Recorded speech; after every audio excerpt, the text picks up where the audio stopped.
Jaya Radha Madhava Kunja Vihari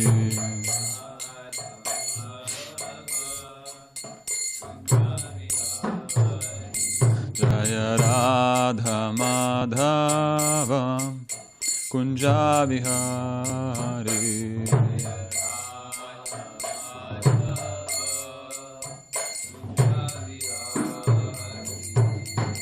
Gopijana Vallabha Girivaradhari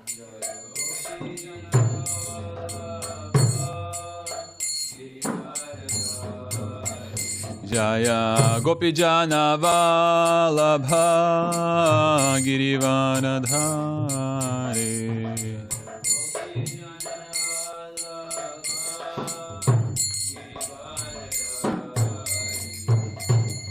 Yashodanandana Brajajanaranjana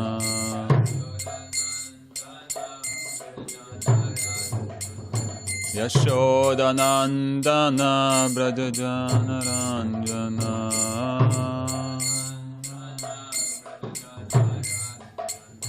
Yamunatira Vanachari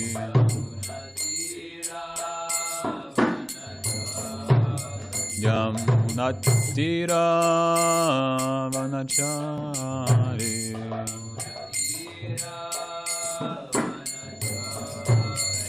Jaya Radha Madhava Kunja Vihari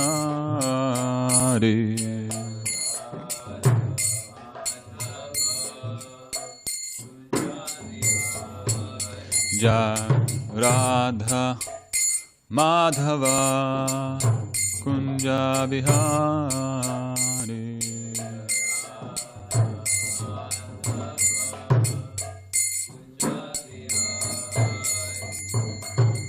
Gopijana Vallabha Girivaradhari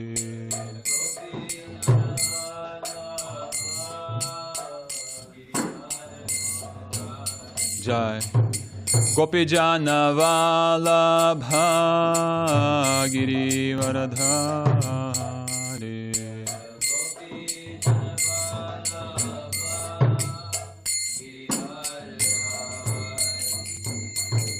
Yashodanandana Brajajanaranjana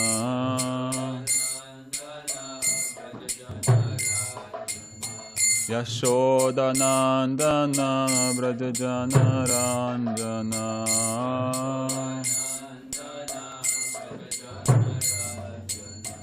Yamunatira Vanachari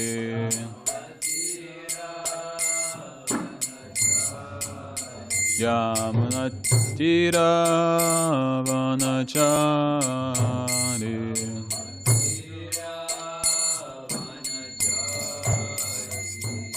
Hare Krishna Hare Krishna Krishna Krishna Hare Hare Hare Rama Hare Rama Rama Rama Hare Hare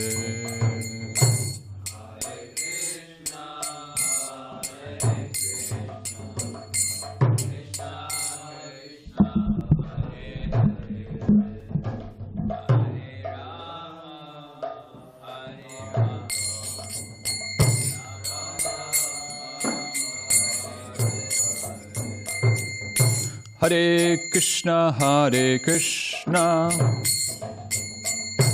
Krishna Krishna, Hare Hare, Hare Rama, Hare Rama, Rama Rama, Hare Hare.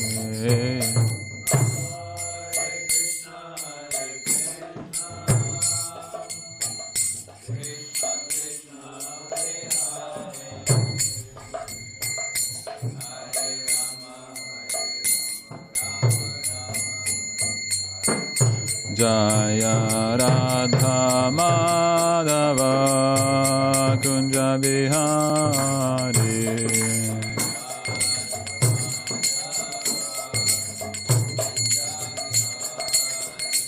Jaya Radha Madhava Kunja Bihari.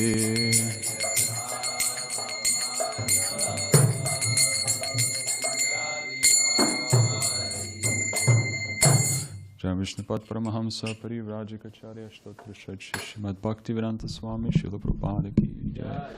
Jai Vishnupad Paramahamsa Parivrajikacharya Shtotra Srimad Bhakti Siddhanta Saraswati Gosvāmī Mahārāja Prabhupada Ki Jai. Namacharya Shri Haridas Thakur Ki Jai. Premse Gaho Shri Krishna Chaitanya Prabhu Nityananda Shri Advaita Gadadhar Shivasari Gaura Bhakta Vrinda Ki Jai. Shri Radha Krishna Gopa Gopinath Sham Kurana Giri Govardhan Ki Jai. Shri Vrindavan Ki Jai. Shri Mayapur Dham Ki Jai. Shri Jagannath Puri Dham Ki Jai. Ganga Maya Ki Jai. Yamuna Maya Ki Jai. Bhakti Devi Tulsi Devi Ki Jai. Samaveda Bhakta Vrinda Ki Jai. Shri Harinam Sankirtan Yagya Ki Jai. Transcendental Book Distribution Ki Jai. All glories to the assembled devotees, Hare Krishna. All glories to the assembled devotees, Hare Krishna. All glories to the assembled devotees, Hare Krishna. All glories to Shri Shri Guru and Gauranga. All glories to Srila Prabhupada.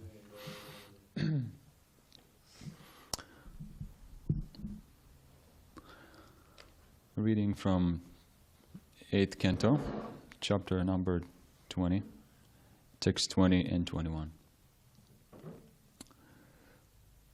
Okay. So I'll read the Sanskrit in translation of text 20, and we'll read the text number 21 together.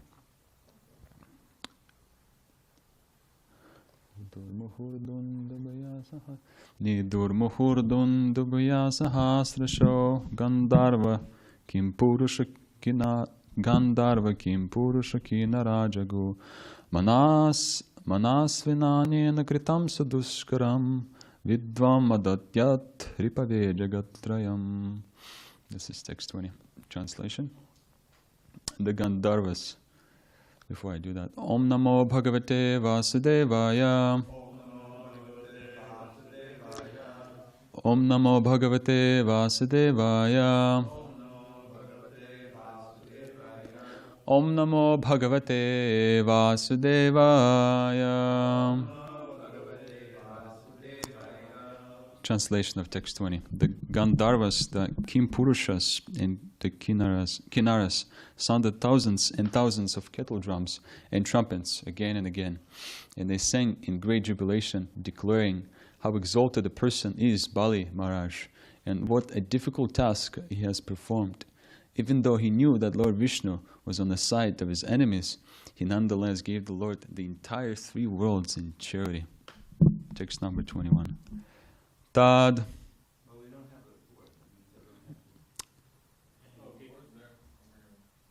It's almost, it's in the process. Well, those who have their phones, maybe can. Tad. Vamanam. Rupam. Abhardata. Adbhutam. Harer. Anantasya. Guna Trayatmakam Bhu Kham Disho Dayur Vivaraha Payodhyayas Tiryan.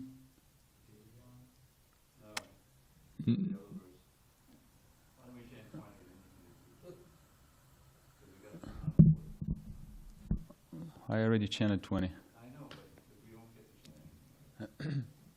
Okay, let's chant number 20 and I'll read the 21. Okay. Nidur Muhurdundubhaya Sahasrasho Gandharva Kim Purusha Kina Rajagu Manasvinanena Kritam Sudushkaram Vidvan Adadyat Tripave Jagatrayam Nidur Muhurdundubhaya Sahasrasho Gandharva Kim Purusha Kina Rajagu Manasvinanena kritam sudushkaram Vidvanadatyatripave jagatrayam Niturmuhurdundubhaya sahasrasho Gandharva kim purushakina rajago Manasvinanena kritam sudushkaram Vidvanadatyatripave jagatrayam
Kim Purushakina Jagu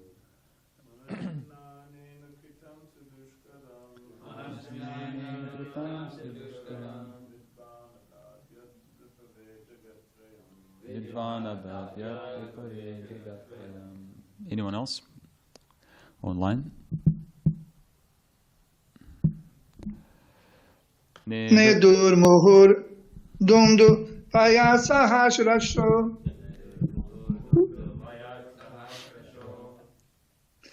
Gandharva kim purusha kinara jaguhu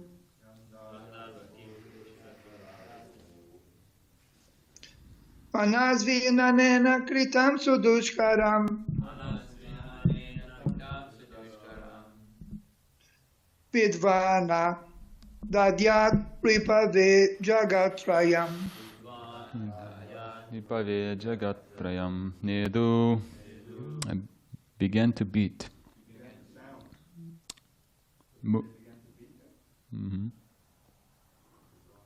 Muhu again and again.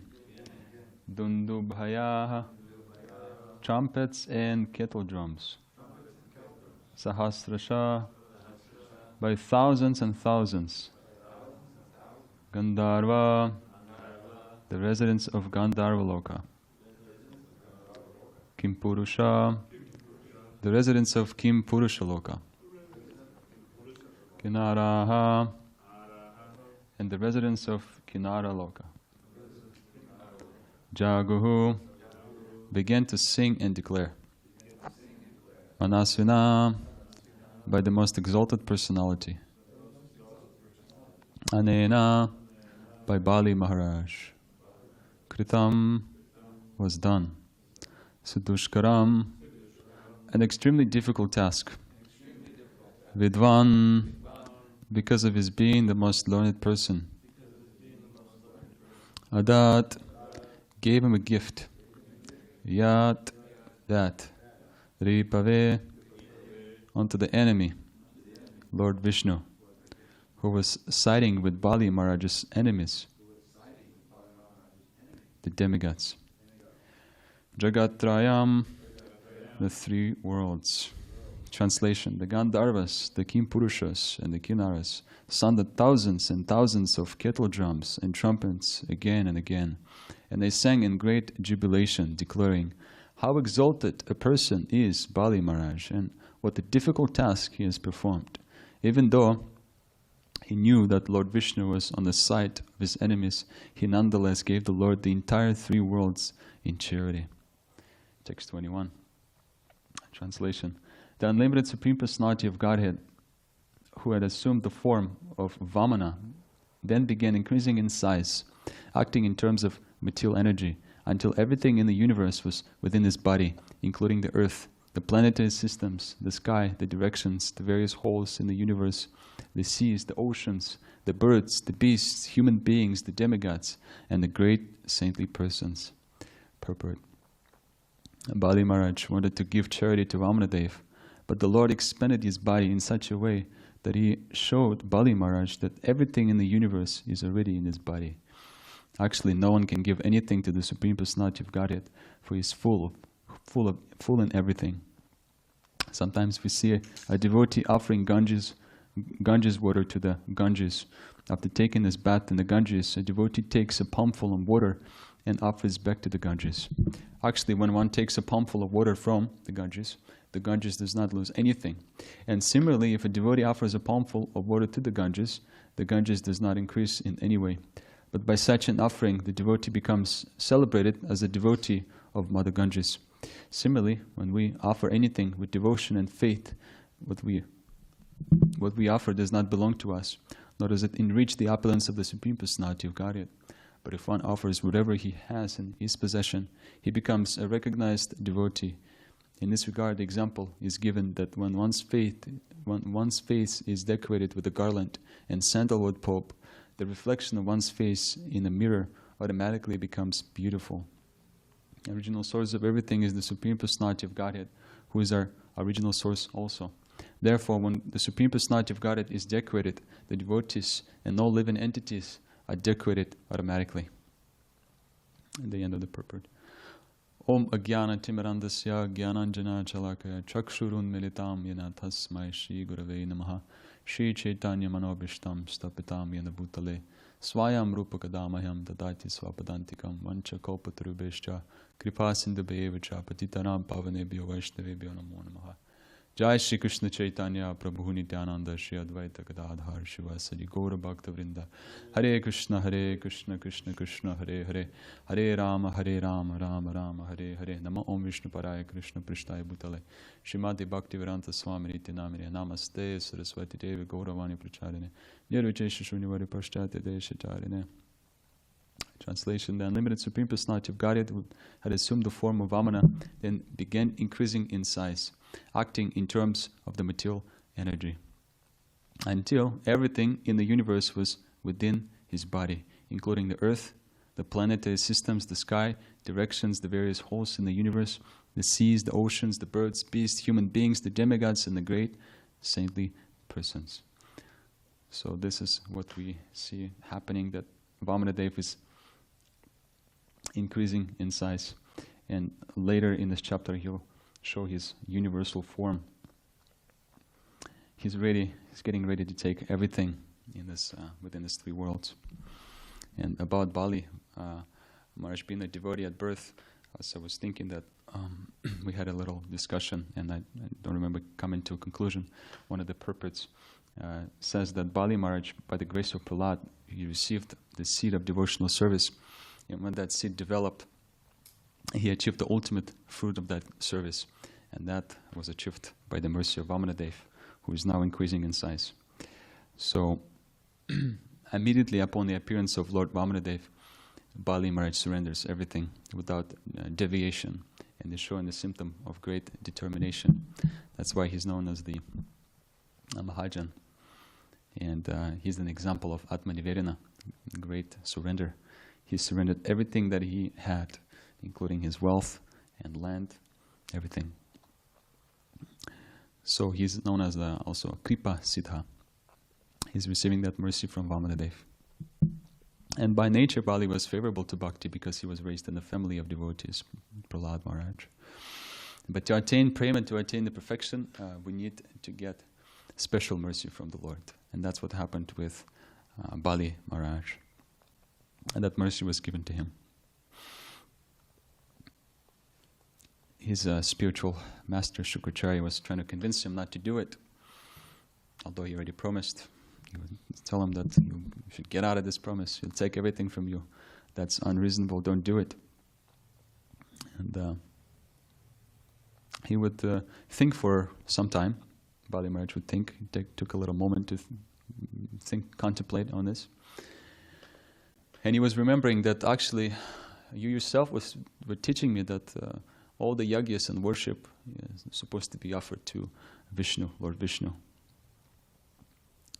And maybe it is true, the fact that one should not give as much as it's, one should only give as much as it's complementary to his material life.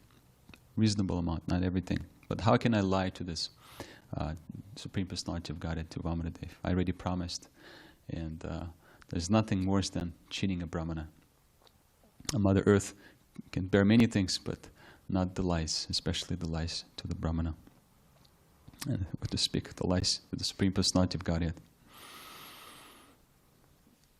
So, Bali is giving himself and all that he has in his possessions to Vamanadeva. And now Vamanadeva is expanding, showing his large size. He's increasing in size, acting in terms of material energy. Everything is within his body, including the earth, the planetary systems, the sky, the directions, the various holes in the universe. And the purport says that here that actually no one can give anything to the Supreme Personality of Godhead because Krishna has everything. So we cannot give him anything except our devotion. Bhakti mama bijanati, Bhagavad Gita declares. We can only give devotion to the Lord. And Bali Mahārāja is a wonderful example of how that devotion could be given to Vamanadeva. His Atmanivedanam actually means that Prabhupada describes there's no motive other than to serve the Supreme Personality of Godhead and surrender everything to Him. Act in such a way that we're only interested in pleasing the Supreme Personality of Godhead. Just like a cow, which is cared by the master, does not need to act independently. Just doesn't need to care for maintenance. This servant or the master is maintaining. Master is maintaining the cow. So one should therefore adjust, Prabhupada says, the activities of life in pace with the mission of the Lord. And by doing this, one is sure to return back home, back to Godhead. That is the highest perfection of life. There are a few other examples in Atmanivedanam that Srila Prabhupada writes in a famous purport in the 7th canto. And two more. He speaks of Mahārāja Ambarish, who used everything in Krishna's service, Savayamana Krishna Padaravindaya. And then also Rukmini. She resembled great determination. Atmanivedanam, we see that in this example, determination is needed. Determination to convince the Supreme Personality of Godhead that we are actually really eager to give everything we have to Him. So Rukmini, she was her marriage with Shishupal was already arranged. It was almost happening. It was almost settled. And therefore she suggested Krishna to come and kidnap her. And she never saw Krishna, but she had tremendous affection simply by hearing about the Lord. And she sent a Brahmana to deliver a message. And then the Lord came and kidnapped her. And she was determined to give up her life by practicing austerities and penances. She was determined to die if that wouldn't happen. So that is a really, this is great determination. And Prabhupada writes in the Krishna book, she was ready to dictate your life to observing severe austerities and penances and die from them. Such determination, as exhibited by Rukmini Devi, is the only price for purchasing Krishna's favor. One should be strongly determined in Krishna consciousness, and that is the way to ultimate success. The Lord known as Ajita. Ajita means unconquerable by anyone, by anything. Doesn't matter what we offer. Actually, all we need to offer is our affection, is our love to the Supreme Personality of Godhead, to the spiritual master, to the Vaishnavas.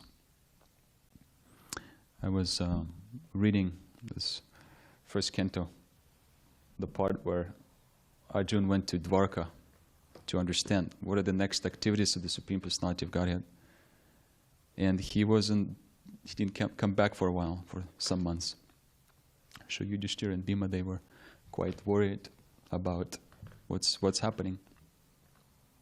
So it says here, a few months passed and Arjuna did not return. Mahārāja Yudhishthira began to observe some inauspicious omens. He was noticing that some omens are happening. And he saw that the directions of eternal time had changed, and this was very fearful. People in general had become very greedy, angry, and deceitful. And he saw that they were adopting false means of livelihood. Prabhupada says a man becomes too greedy for wealth and power when he has no higher objective in life. And ignorance is the cause of all this anomalies in human society. Where is that from? This is the chapter number 14, the first canto, third text, commentaries. And very nicely, Srila Prabhupada says to remove those anomalies, this ignorance, especially in this age of Kali. Srimad Bhagavatam is there, the light in the shape of Srimad Bhagavatam. So Arjuna, he is feeling really,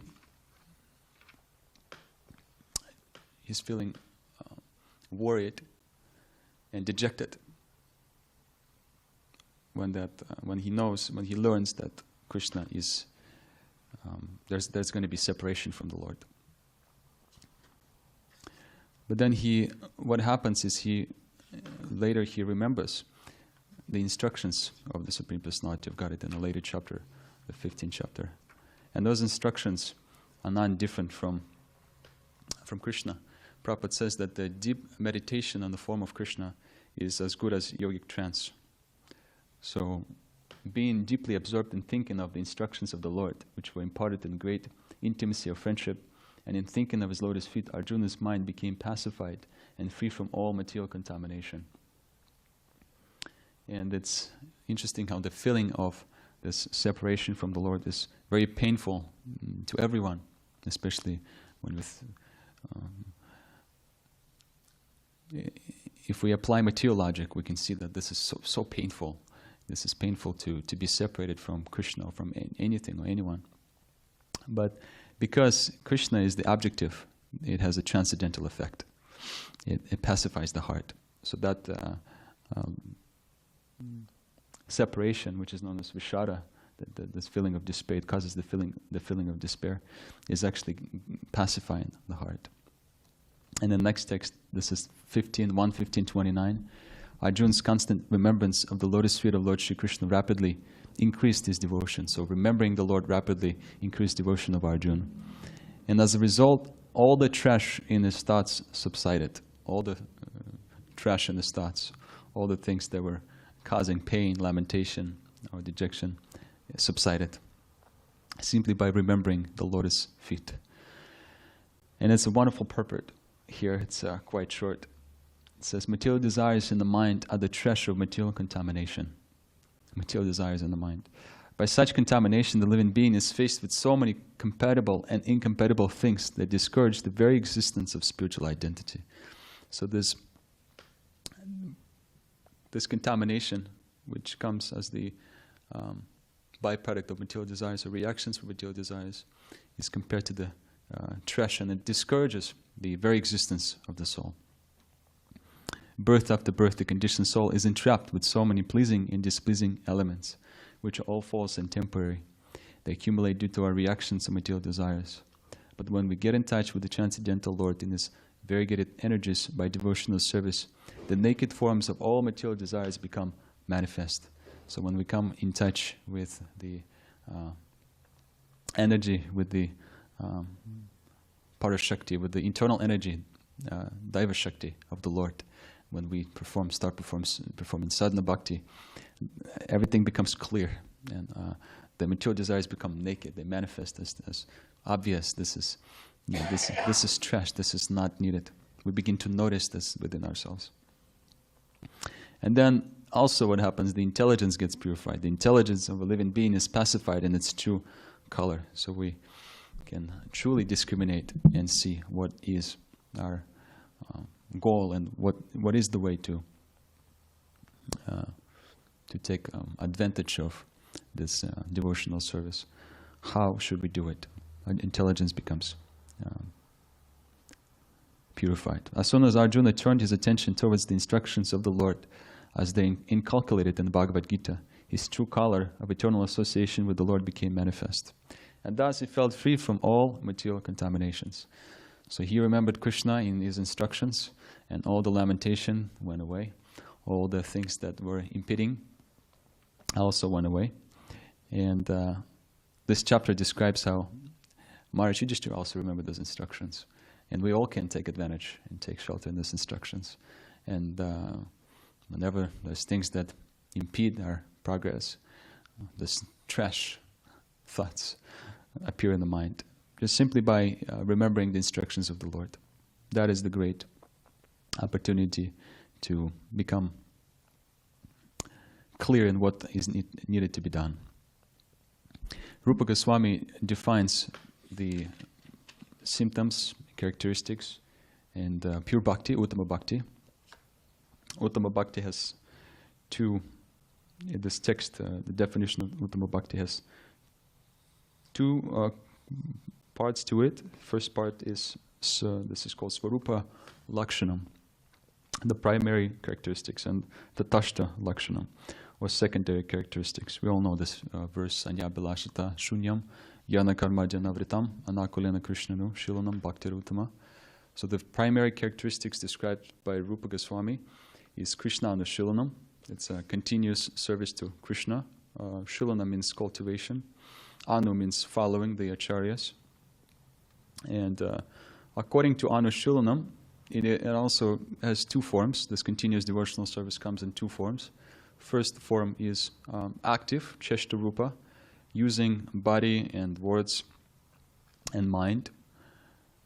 Karana Manasagira, using this to perform, to engage in spiritual, in devotional service, in spiritual life.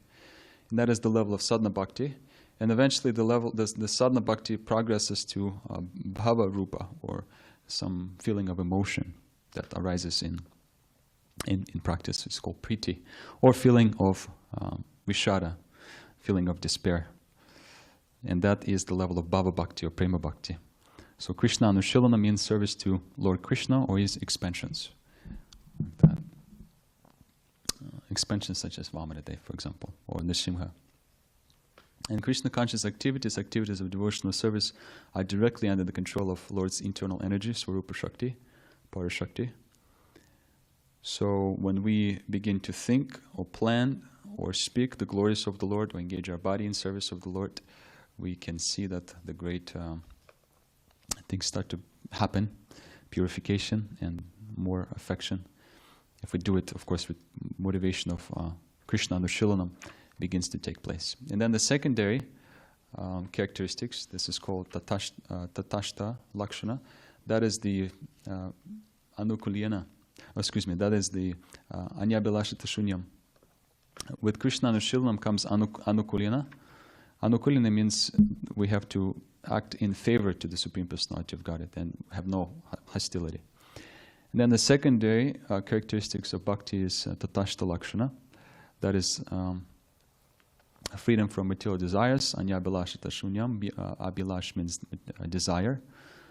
And Anyabilashita Shunyam generally means that we have a lot of deep-rooted desires as our nature in the material world, in this material body. We have a lot of desires. But Rupa Goswāmī explains that we also might have temporary desires, circumstantial desires, for example, for self-preservation. And those desires, when they arise, they do not disturb the pure devotional service, Uttama Bhakti. Sometimes we may be affected by something, by some circumstances, and we might cry for the Lord's mercy, for His help in some danger. We might say, Krishna, please save me. So that won't be impeding our Uttama Bhakti. And then Jnana Karma Navritam, this is Jnana, knowledge, especially about impersonal Brahman, that could cover one's Bhakti. Then we have also karma, activities, activities. Devotee should reject the daily and periodic duties, nitya, naimitika karmas. Those just rituals, actions that are not directly engaging us in devotional service, but just ritualistic activities, actions, such as reciting the Vedic hymns, for example. And adi, this is translates as so on. So indulgence in practice such as sacrifice, vairagya, yoga, sankhya, yoga, those are the abstractions of Uttama Bhakti, and one must avoid them, because they can conceal Bhakti. That's the definition. And then in the further, Rupa Goswami describes that the Bhakti, Uttama Bhakti, has 6 qualities. It destroys material suffering, bestows auspiciousness, disregards liberation. It becomes, Bhakti is so tasteful and so great that it disregards liberation. Then it is also rarely attained and manifest condensed bliss, and then at the end it attracts the Supreme Personality of Godhead. So this is the definition of pure Bhakti. And sometimes by some sentiment we may think that we have that pure Bhakti, we're already on that level, it's already there in our life. But as we see that pure Bhakti is very rarely obtained, and it's not easily obtained also. It's obtained by the mercy of Guru and Krishna. It's rare. Bhagavad Gita also confirms that fact, that pure Bhakti is rare.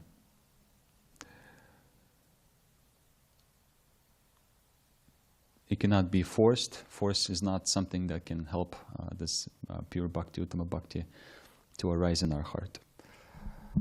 One time in India, when Srila Prabhupada was arranging a big program, a Pandal program for 20,000 people in Bombay, he had help from his disciples, 4 main disciples who were endowed with responsibilities. Madhudvish, Tamal Krishna Goswami, then Giriraj Maharaj, and Shyamasundar, yes. They were engaged in helping Srila Prabhupada in various ways according to their nature. And Giriraj Maharaj, he was engaged in fundraising, and he was speaking with Indian people. And he had success doing that, he was very good at it. But he came to Srila Prabhupada and he asked a question about if we can use force in Krishna consciousness. Especially if you see that someone is maybe slacking or not performing in devotional life to a full extent. And Prabhupada said, no, we can't use force in Krishna consciousness. And then Giriraj Maharaj asked him, what if we doing preaching and making life members, can we use force in Krishna consciousness? And Srila Prabhupada also said, no, we can't use force, but we can trick people. We can trick them into helping them understand the benefit of devotional service. How can they be benefited by it? Even unknowingly they can engage in devotional life and experience benefits. So in this way, if we convince them, then this could be used. This intelligent approach into tricking people, that could be used. I was reminded of this reading in Lilamrita. That's similar what's happening in this pastime. Vamanadeva and Bali Maharaj. Vamanadeva also tricked Bali into giving everything that he had. And we're going to continue hearing in this chapter 20, how Bali, Vamanadeva, how he will show his tremendous, huge, tremendous form, this universal form. And at the end of the chapter, we'll see how he began to take his steps, the first, second, and then the next chapter will describe the third step.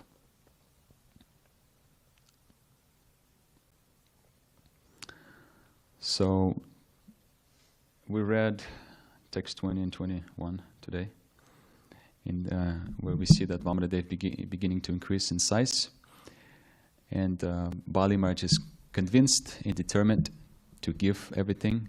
He's not wavered, he's ready to do it. And although the Lord doesn't need anything from us, he already has everything.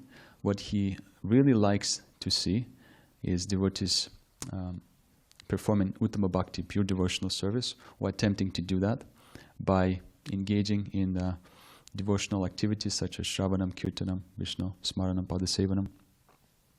And when devotees do that, they decorate the Lord with their devotion. They satisfy the Lord with their devotion. Devotees also feel satisfied. The original source of everything is the Supreme Personality of Godhead, who is our original source also. Therefore, when the Supreme Personality of Godhead is decorated, the devotees and all living entities are decorated automatically. Hare Krishna. Thank you for your attention. Are there any questions or comments?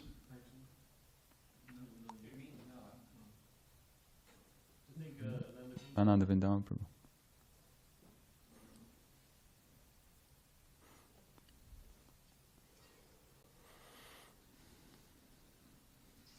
Hare Krishna Prabhu. You were talking about the tricks, like how you can trick people into Krishna consciousness, and you do books. So, like, can you share some of the tricks that you use that doesn't offend the person, but at the same time addresses our purpose of going there? Yeah, this is. Yesterday I met this person who took the Bhagavatam set, and he was traveling from New Jersey, and he had exposure. He went to Nepal, and he went traveling and discovering many things, and eventually it led him to learn about the Vedas and Bhagavad Gita, Krishna. So he knew of Bhagavad Gita. He hasn't read it yet. I gave it to him, and I showed him the Srimad Bhagavatam. I notice often that book distribution is mainly not about what we actually say, which is also important, of course, but it's about the desire to distribute books and also being sincere in our practice, attracting the mercy of Krishna, because we're not distributing books. Srila Prabhupada is distributing books. Guru Prabhupada is distributing books, Krishna is doing it through us. So we just can be a good instrument in this way. And if you want to be a good instrument in book distribution, what is needed is our good sadhana practice and reading. So this person, I showed him the Bhagavatam. I explained to him about the pastime of Mahārāja Parikshit, how he was cursed to live in 7 days. And he was curious to see, and I asked him, what would you do in 7 days if you had that notice within 7 days? And he thought for a moment. He said, I don't know. Maybe I'll be grateful to everyone I know. I'll try to sit down and think about what I've done, and then try to be grateful and thank people that I know and things of that nature. And I said, well, you see, you're speaking like a person in the mode of goodness, but the Bhagavatam will help you advance further to understand what is pure goodness, what is this internal potency of God, in which is Anandamaya Vyasat, it's ever blissful. And if you come in touch with that, your life will never be the same. You'll experience something completely unknown to you and to many people. So he said, okay, I can try, I can read it. And actually he made a donation, and I'm going to mail the set to him. But I didn't ask him for the to pay for the shipment. So I met an Indian couple, and I asked them. I showed the pic because we took a photo. We took a photo with that person. He's going to take this Bhagavatam set. They also knew of it, and I said, "Well, can you sponsor the shipment for it?" And I said, "Sure, yeah, we can sponsor the shipment." And they paid for the shipment. Huh? Yeah, he's from New Jersey. So one way to trick people into it is by being by giving them a good impression of what these books are, by giving them that moment of association, and, being ready with being Krishna conscious. If we are Krishna conscious and if we are enthusiastic, then although maybe it's not our we're not always like that, we're not always so jubilant and so Krishna conscious as in the moment of preaching. Because when we preach, when we speak, glorify Krishna, it's special mercy is being bestowed upon us, I guess. I don't know how to explain it better, but yeah, in that moment, people can sense something unusual. So they can be convinced, and that's the way to trick people, by being Krishna conscious and by being. By chanting our rounds, by hearing, by reading books, we can be strong and be enthusiastic, and people feel it. That's one way. I have a question. I'm interested in what you all feel about this. This is from the 7th Canto, Chapter 10, Text 42. And the purport is about incarnations, avatars. So, let's see. Yeah. In the middle of the purport, Baba writes, the Brahma Samhita describes avatars. Indeed, all the avatars are described in the authentic scriptures. No one can become an avatar or incarnation, although this has become fashionable in the age of Kali. The avatars are described in the authentic scriptures, shastras, and therefore, and before one risks... Oh, I'm sorry.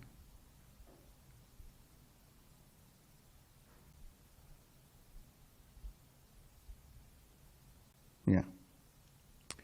And therefore, before one risks accepting a pretender as an avatar, one should refer to the Shastras. The Shastras say everywhere that Krishna is the original personality of Godhead, so forth. One must... Okay. Whenever there are references to the avatars in the Shastra, religious principles are established, and the demons who are against Krishna are killed. The Krishna consciousness movement is spreading all over the world with two aims: to establish Krishna as the Supreme Personality of Godhead, and to kill all the pretenders who falsely present themselves as avatars. The preachers of the Krishna consciousness movement must carry this conviction very carefully within their hearts, and kill the demons who in many tactful ways vilify the Supreme Personality of Godhead, Krishna. If we take shelter of Nrsimhadev and Prahlad Mahārāja, it will be easier to kill the demons who are against Krishna and to thus reestablish Krishna's supremacy. So, is there a problem there? Seriously, because you're distributing the Bhagavatam, or reading the Bhagavatam, or representing the Bhagavatam.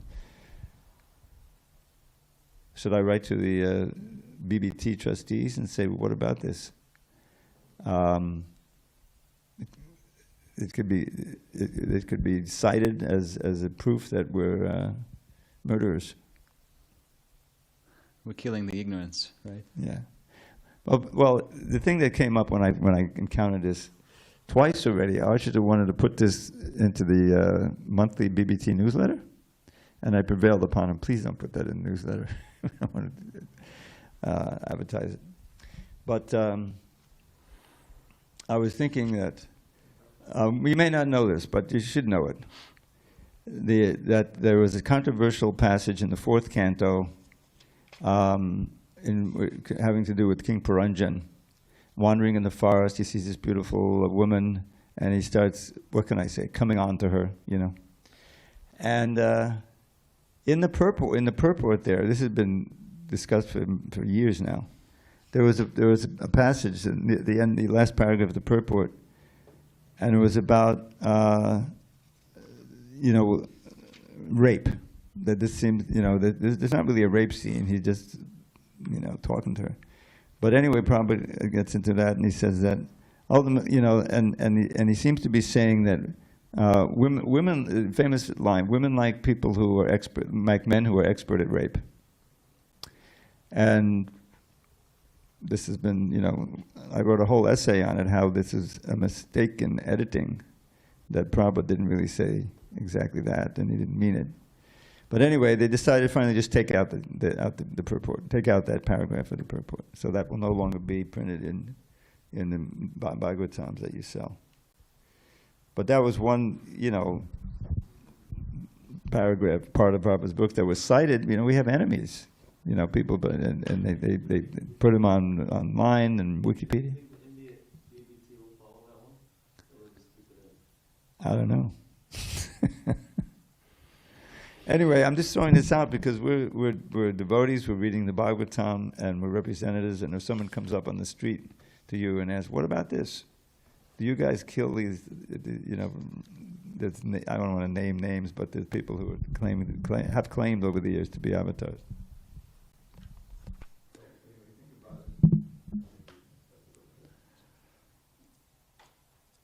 So this Mahārāja Yudhishthira, I'll just conclude with this. I came across this text also in the beginning of 14th chapter, that he noticed a lot of this unsatisfactory state of affairs, no harmony, even between family members. And Prabhupada writes here that the world of hypocrisy can be checked only by counteraction through devotional service to the Lord and nothing else. Mahārāja Yudhishthira, having observed the disparities, conjectured the disappearance of the Lord from the earth. So the counteraction of this hypocrisy and anomalies can be checked by devotional service. So although, as you mentioned, that one passage that could be misunderstood by the masses, we have so much of positive statements in the Srimad Bhagavatam. If we read carefully and pay attention to these things, that actually devotional service is the way to do it, then the solution is obvious, and we can all take advantage of it. Yeah, just in reference to this, just one more thing there, about 10 seconds.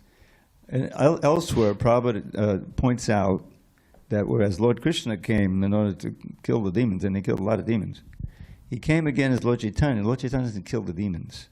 He kills the demonic mentality within the heart. That's his killing. He doesn't wield any weapons, any physical weapons. And that is what I would conjecture Prabhupada is talking about here. I don't think he wants us all to become murderers. Yes. Grantaraj Srimad Bhagavatam ki jai, Srila Prabhupada. Oh, Hare Krishna. Sorry. Hare Krishna. Yes. I have a question. So, first I'll mention, based on Dravita's topic of discussion, because I had that similar question as a woman about the fourth canto purport. And, I don't find it to be completely disturbing. I was actually approached by someone else who found it disturbing, so that's why I inquired. But as a woman, in a woman body, you're typically susceptible to fall submissively. So, I think he states that very strongly because it is a very strong subject about rape, but essentially if you are put into a room, in that position, you're going to do it. So like Prabhupada says, then you want to do it because this is also a survival technique and things like that. But anyways, another thing I had asked earlier in your class, you were referencing 115.29. And I was just hopeful to have a little further explanation, when Prabhupada talks about the intelligence of the living being being pacified in its true color. When we remove all these trash thoughts, can we just describe a little bit more what true color would look like? If essentially someone was colorblind, how could you explain, something in true color? Sorry, Vanessa. My 78-year-old ears could not pick up exactly what you're saying. I'm just not sure what you said. Maybe if you are a little away farther from the microphone or something. Does anyone tell me in the room here what she said? She's asking. No, Okay, Dvija, why don't you go? I was right. I was mentioning a text. I was quoting a text in the Bhagavatam, the first canto, and it says here that the naked forms of all material desires become manifest, and the intelligence of the living being is practiced in its true color. So she's asking about what does it mean to have intelligence in true color. What is the meaning of that statement? Intelligence of the living being is pacified in its true color. So, is that correct? Is that the question, Mataji? Yes, that's correct. Like, if I were to be someone who, was colorblind, how could you further describe what that means to have intelligence in full color? What's the reference? This is 1:15:29. Yeah. So, Srila Prabhupada says that birth after birth, the conditioned soul is entrapped with so many pleasing and displeasing elements, which are all false and temporary. So these displeasing elements, also in the translation, trash in his thoughts. So that's what it means to have intelligence that is not pacified in true color.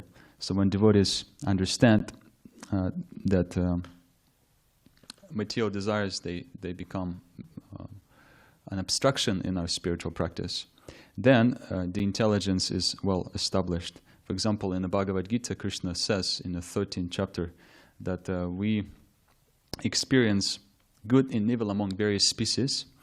It's all simply because we follow the way of life associating with the modes of material nature. And when we come to this material world, we tend to look around us, and all we can see, we don't see the Lord. We're not qualified by birth to see the Lord. Most of us, at least, and therefore we just bhungti prakriti janguna. We enjoy what is offered by the material world.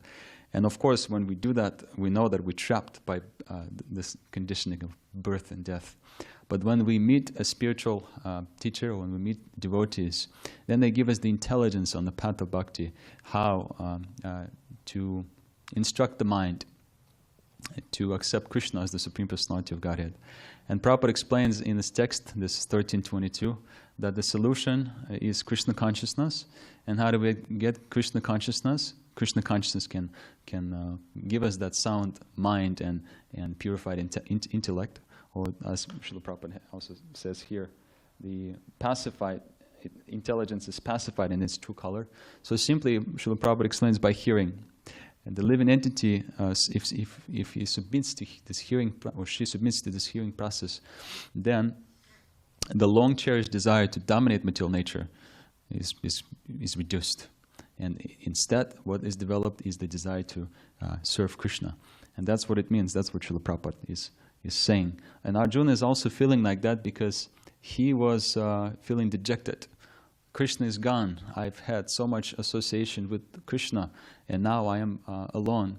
Krishna is no longer here. So Sutta Goswami, he's observing this, and he says, this is Sutta Goswami saying in text 29, he's speaking. He said that Arjuna, the solution is constant remembrance of the lotus feet of the Lord. This is Vasudevana Grihi Anudhyayan. So, and that remembrance rapidly increases devotion of someone who does remember Krishna like that, his lotus feet. And of course, the result is that the intelligence is purified, the trash thoughts, as Prabhupada translates, has subsided from the mind. So this is something that I can say about this. I hope it makes sense. Yeah, thank you. Very beautiful answer. Thank you so much, Hare Krishna. Would anyone like to add anything to this? Okay. All right. Granth Srimad Bhagavatam ki jai, Srila Prabhupada ki jai.